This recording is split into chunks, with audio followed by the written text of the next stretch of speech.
जापानमा फेरि अर्को दुःखद घटना घटेको छ। स्टुडेन्ट भिजामा अप्रिल इन्टेकमा चाहिँ जापान आएकी बहिनीले आत्महत्या गरिन् भनेर समाचार छ्यापछ्याप्ती।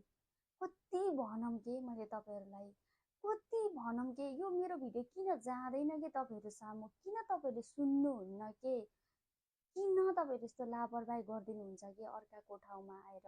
अनि तपाईँहरूको आर्थिक अवस्था ठिक छैन भने मैले तपाईँहरूलाई एसएसडब्ल्यू भिजामा आउनुहोस्, यसरी आउनुहोस्, नेपालमै दुःख गर्ने जति गरेर आउनुहोस्, यहाँ आएपछि सजिलो हुन्छ भनेर मैले कति भिडियो बनाएको छु, कति भिडियो बनाएको छु। कुरा सुनेर एकदमै धेरै दुःख लागेको छ। आर्थिक अवस्था कमजोर थियो रे, काम खोजिरहेकी थिइन् रे, काम पाएकी थिइनन् रे, आउने बित्तिकै यहाँ काम कसरी पाइन्छ के, कस्तो मनस्थिति बोकेर आउनुहुन्छ क्या तपाईँहरू। आएको 1-1.5 महिना नै धान्न नसकिने गरी आउनुहुन्छ क्या तपाईँहरू। कस्तो खालको मनस्थिति बनाउनुहुन्छ कि मरेर के संसार जितिन्छ। त्यो 15-16 लाख रुपियाँ बाबुआमालाई ऋणको भार बोकाएर मरेर के गर्ने के, तपाईँ त मर्नुभयो, सक्यो।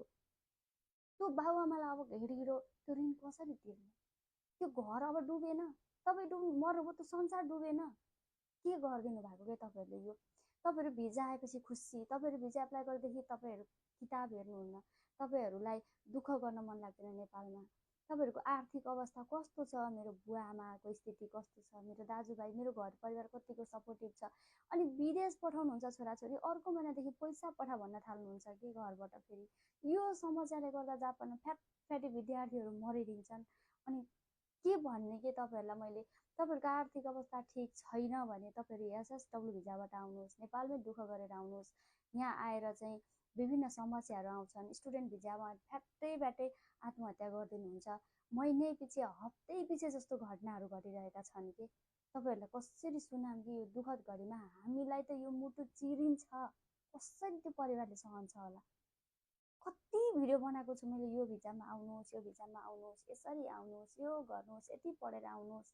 यो सब तपाईँहरूको आफ्नो लापरवाहीले गर्दा। हेर्नुहोस्, म एउटा भिडियो बनाउने, एउटा कन्टेन्ट क्रिएट गर्ने मान्छेको मनमा चक्कु रोबे जस्तो भएको छ। तपाईँको घर परिवारलाई, त्यो घर परिवारलाई के बितेको होला के बितेको होला कि सम्झिनुहोस् त।